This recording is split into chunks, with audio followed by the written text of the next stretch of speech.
대구 달서구 골목 깊숙한 곳 38배를 버텨온 정옥이 국수집 간판이 새벽 공기를 맞는다. 70세 한정옥의 하루는 새벽 5시 반부터 시작된다. 멸치와 다시마로 우려낸 깊은 육수 향이 가게 안을 가득 채운다. 가게 문을 열고 국수를 삶고 탁자 5개를 정성스럽게 담는다. 김치통을 가득 채우면 첫 손님이 들어선다. 이모, 오늘은 단무지 얇게 썰어주세요. 지난번엔 너무 두꺼웠어요. 네, 얇게 해드릴게요. 정옥은 늘 그렇듯 따뜻한 미소로 답한다. 점심시간이 지나면 뒷골목 배달, 저녁엔 뒷정리까지. 문을 닫고 집에 돌아가면 아들 민석과 며느리 진아, 손녀 수아가 기다린다. 그들에게 정옥은 단순한 할머니가 아니다. 국수집 사장이자 무료 보육 교사이자 24시간 대기하는 조리사였다. 어머니, 오늘은 저녁 6시 정확히요. 수아 학원 시간 맞춰야 하니까요. 며느리 진아의 목소리에서 정확히라는 두 음절이 유독 날카롭게 들렸다. 그 말에 정옥은 묘한 기분에 사로잡혔다. 마치 시계 바늘처럼 정해진 시간에 정해진 일만 해야 하는 그런 갇힌 느낌이었다. 하지만 정옥의 하루는 멈추지 않는다. 내일도 새벽 5시 반, 멸치 다시마, 육수와 함께 또 다른 하루가 시작될 것이다. 칠순 생일 아침, 정옥은 가게 화분 사이에서 작은 포스트잇 하나를 발견했다. 가게 월세 입금, 오늘까지. 생일이라는 말은 누구도 꺼내지 않았다. 휴대폰 속 카톡 알림도 몇 번 울리다 조용해졌다. 아들 집 저녁 식탁 위에는 미역국 대신 닭강정, 배달 박스가 놓여 있었다. 민석이 미안한 듯 말했다. 회사에서 일 터져서. 케이크는 주말에요, 엄마. 정옥은 고개를 끄덕였다. 주말이면 또 다른 일이 생기겠지만 괜찮다고 생각했다. 그날 밤 잠자리에 누워 휴대폰 갤러리를 넘기다가 오래된 사진을 보게 되었다. 젊은 날의 정옥이 빨간 앞치마를 두르고 환하게 웃고 있었다. 그때는 국수집도 없었고 손님들의 주문도 가족들의 요구도 없던 시절이었다. 사진 속 그녀의 눈빛은 지금과 달랐다. 누군가를 위해서가 아닌 자신을 위해 웃고 있는 얼굴이었다. 정옥은 작은 목소리로 중얼거렸다. 그땐 내가 나였지. 어둠 속에서 그 말이 공허하게 울렸다. 70년을 살면서 자신만을 위한 시간이 언제였는지 기억하기 어려웠다. 항상 누군가의 엄마이자 며느리이자 국수집 사장이었다. 내일도 새벽 5시 반에 일어나 육수를 끓일 것이다. 그것이 정옥의 생일 다음 날이었다. 오른쪽 무릎이 퉁퉁 부어올랐다. 계단을 오를 때마다 찌릿한 통증이 올라왔고 국수 냄비를 들 때도 다리가 휘청거렸다. 병원 복도를 걸어가며 정옥은 자신의 발걸음 소리가 예전과 다르다는 걸 느꼈다. 엑스레이 필름을 들여다보던 의사가 말했다. 연골이 많이 닳았습니다. 최소 몇 달은 쉬셔야 돼요. 계단 오르내리기, 무거운 거 들기 금지입니다. 정옥이 고개를 끄덕이기도 전에 며느리 진아가 빠르게 말했다. 그럼 가게는 어떻게 하죠? 저녁은요? 수아 학원 픽업은요? 정옥은 숨이 막혔다. 자신의 무릎보다 가게, 저녁, 학원이 먼저 나오는 집안 분위기에서였다. 아픈 것도 다른 사람에게 피해를 주지 않는 선에서만 허락되는 것 같았다. 집에 돌아와 거실 소파 끝자리에 앉았다. 그곳은 늘 정옥의 자리였다. 기대면 등이 더 아픈 곳, 리모컨도 닿지 않는 곳이었지만 아무도 뭐라고 하지 않았다. 그날 밤 정옥은 처음으로 소파가 아닌 식탁 의자에 앉아 한참을 버텼다. 등받이가 있어서 편했지만 왠지 자리를 차지하고 있다는 기분이 들었다. 앉는 자리도 내 것이 아니구나. 작은 중얼거림이 조용한 거실에 울렸다. 무릎이 아픈 것보다 마음이 더 아팠다. 무작정 탄 기차가 내린 곳은 강원도 정선의 한 폐역이었다. 무릎이 아파서 며칠 쉬라던 의사 말을 핑계로 처음 해본 여행이었다. 플랫폼에 내리니 봄 냄새가 묻은 바람이 녹슨 난간을 스치고 지나갔다. 사람 없는 역은 고요했고 멀리서 기차 경적 소리만 희미하게 들렸다. 역 대합실로 들어가다가 구석에서 뭔가를 발견했다. 먼지가 두껍게 쌓인 업라이트 피아노 하나가 덩그러니 놓여 있었다. 검은 건반 몇 개는 빠져 있었고 줄은 삐딱하게 늘어져 있었다. 누군가 버리고 간 거예요. 아무도 안 쳐요. 역지킴이 할아버지가 뒤에서 말했다. 정옥은 조심스럽게 피아노 앞에 앉아 손가락으로 먼지를 쓱 그었다. 하얀 건반이 드러나자 가슴 한구석에서 뭔가 바스락 소리가 났다. 나도 배우고 싶었지. 음악. 젊은 날 문득 품었던 꿈이 떠올랐다. 국수집을 차리기 전, 결혼하기 전, 아이를 낳기 전에 있었던 꿈이었다. 피아노 학원 앞을 지나며 창문 너머로 보던 건반들. 그때 가슴이 두근거렸던 기억. 하지만 그런 꿈은 사치였다. 집안 형편도 좋지 않았고 빨리 시집가야 한다는 어머니의 성화도 있었다. 정옥은 조심스럽게 한 건반을 눌러보았다. 탁한 소리가 텅 빈 대합실에 울렸지만 그녀에게는 아름다운 선율처럼 들렸다. 아직 늦지 않았을까. 혼잣말이 피아노 소리와 함께 공간에 스며들었다. 대구로 돌아오자마자 정옥은 부동산 사무소를 찾았다. 결심은 이미 폐역에서 피아노 건반을 누르던 순간 굳어져 있었다. 가게를 팔고 싶어요. 빠르게요. 정옥의 목소리는 또렷했다. 공인중개사는 놀란 눈으로 그녀를 바라보았다. 아, 그러시군요. 이름이 한정옥 사장님이시죠? 서명 여기 해주시면 됩니다. 정옥은 계약서를 찬찬히 읽어보았다. 38년을 버틴 정옥이 국수집 간판 대신 계약서 맨 끝줄에 자신의 이름을 진하게 눌렀다. 한정옥.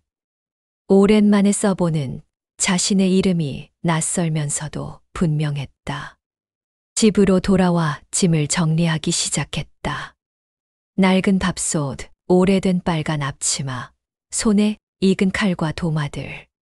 그동안 이런 것들이 자신의 전부라고 생각해왔다. 하지만 이번에는 달랐다. 손에 익은 것들보다 먼저 자신의 삶을 챙기기로 했다. 아들 민석과 며느리 진아가 집에 들어왔을 때 정옥은 이미 작은 가방 하나를 준비해 놓은 상태였다.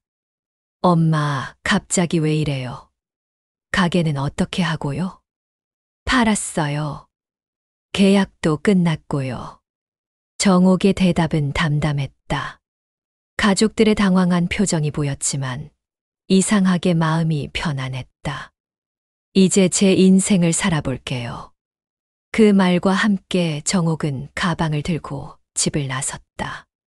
70년 만에 처음으로 자신만을 위한 발걸음이었다. 정선으로 이사한 지 한 달이 지나자 정옥은 폐역의 그 피아노를 자꾸 떠올렸다. 결국 그녀는 역 근처 낡은 창고 하나를 임대해서 작은 수리 공간을 만들기로 했다. 지역의 목수 박노인이 소문을 듣고 찾아왔다. 그는 무료로 조언을 해주겠다며 웃었다. 건반은 새로 바꿔야 하고 줄은 다시 매야지. 손이 많이 갈 텐데 할 수 있겠소?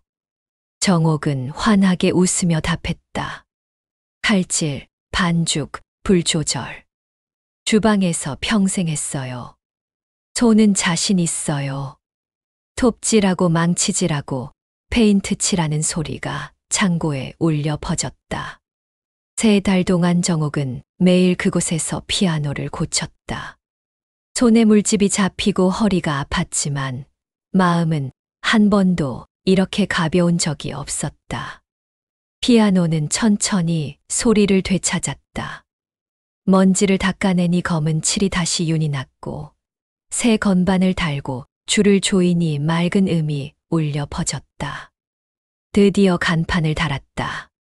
늦봄 피아노와 차. 낮에는 동네 학생들이 와서 피아노를 연습했고 저녁에는 주민들이 모여 차를 마셨다. 정옥은 그들에게 라면을 끓여주지 않았다. 대신 자신이 좋아하는 홍차를 우려내고 예쁜 찻잔에 담아주었다. 자신이 좋아하는 클래식 음악을 틀어주었다. 이모, 홍차가 이렇게 맛있는 줄 몰랐어요. 할머니, 피아노 소리가 정말 좋네요. 사람들의 말에 정옥은 미소를 지었다.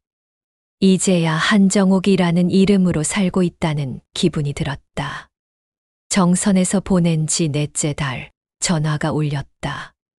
화면에 민석이라는 이름이 떴다. 정옥은 잠시 망설이다가 전화를 받았다. 엄마. 민석의 목소리는 조심스러웠다. 우리 장모님 댁에 얹혀 살고 있어요. 눈치 보여요. 엄마가 얼마나 버티고 살았는지 이제야 알겠더라고요. 정옥은 조용히 답했다. 알아줘서 고마워. 전화 너머로 민석의 가라앉은 숨소리가 들렸다. 엄마, 혹시 우리가 거기에 가서 같이. 정옥이 말을 끊었다. 또박또박하게 말했다. 안 돼. 여기엔 손님으로 와. 너희가 너희 삶을 스스로 꾸리는 걸 보는 게 내겐 제일 큰 효도야. 잠시 침묵이 흘렀다. 그리고 민석이 울먹이는 소리가 들렸다. 미안해요.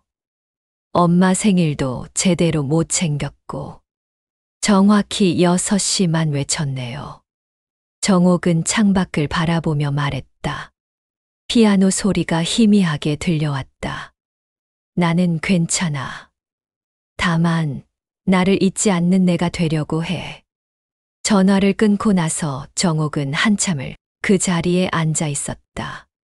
아들의 사과를 들으니 마음 한구석이 따뜻해졌지만 돌아가고 싶지는 않았다. 이제 그녀에게는 새벽 5시 반에 일어나야 할 이유도 정확히 6시에 저녁을 차려야 할 의무도 없었다.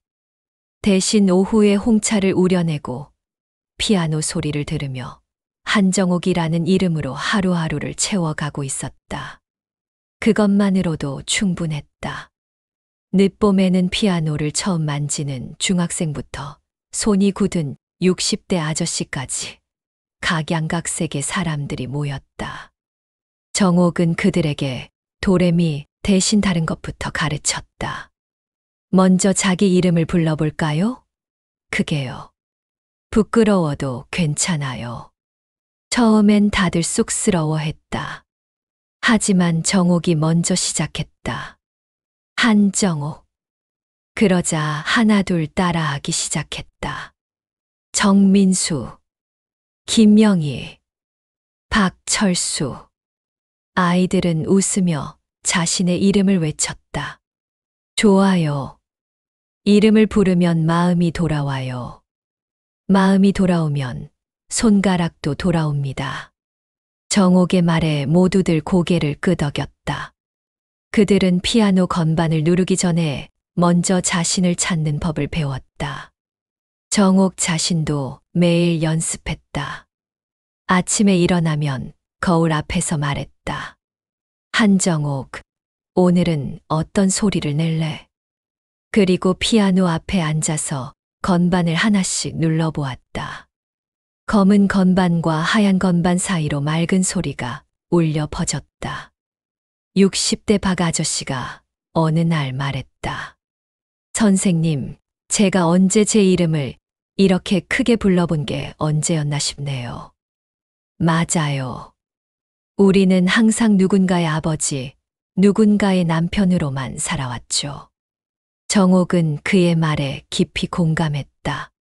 피아노 위 건반 사이로 잊었던 생기가 올라왔다. 이제 정옥은 매일 자신의 이름을 부르며 하루를 시작했다. 그리고 그 이름 속에서 진짜 자신을 찾아가고 있었다. 여름의 끝, 아들 가족이 하루 머물렀다. 수아는 피아노 앞에 앉아 작은 별을 쳤고, 진아도 조용히 홍차를 마셨다. 예전 같으면 부산스럽게 이것저것 차려주고 싶었겠지만, 이제는 그냥 함께 있는 것만으로도 충분했다. 돌아가는 길에 민석이 말했다. 엄마, 이제 알겠어요. 엄마가 누구였는지, 그리고 엄마가 어떤 이름으로 살아야 하는지. 정옥은 미소를 지으며 대답했다. 엄마도 엄마인데 나는 한정옥이야. 그 이름으로 남은 시간을 살 거야. 가족들을 배웅하고 문을 닫은 후 정옥은 간판 늦봄을 한 번 더 바라보았다. 늦게 찾아온 봄이었지만 분명한 봄이 자신 안에 살고 있었다. 찻잔을 정리하며 창밖을 보니 멀리서 기차가 지나가는 소리가 들렸다. 그 소리를 들으며 정옥은 생각했다. 70년을 살면서 처음으로 자신의 이름으로 하루하루를 채우고 있다는 것. 누군가의 어머니이자 며느리이자 사장이 아닌 그냥 한정옥으로 살고 있다는 것.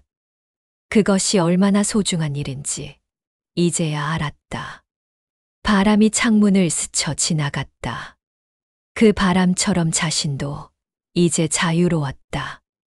하지만 바람과 달리 자신에게는 한정옥이라는 또렷한 이름이 있었다. 혹시 지금 마음속에서 누군가의 역할만 떠오른다면 오늘 밤 자신의 이름을 불러보기를 바란다. 그 이름이 당신을 데리고 갈 것이다. 바람처럼 그러나 또렷하게. 정옥은 피아노 앞에 앉아 마지막으로 한 곡 연주했다. 서툴지만 따뜻한 선율이 늦봄 안을 가득 채웠다. 오늘 이야기가 누군가의 용기의 작은 불씨가 되길 바랍니다. 여러분의 경험과 다짐을 댓글로 나눠주세요. 구독과 좋아요는 같은 이야기를 기다리는 누군가에게 도착하는 길이 됩니다. 다음 이야기에서 만나요.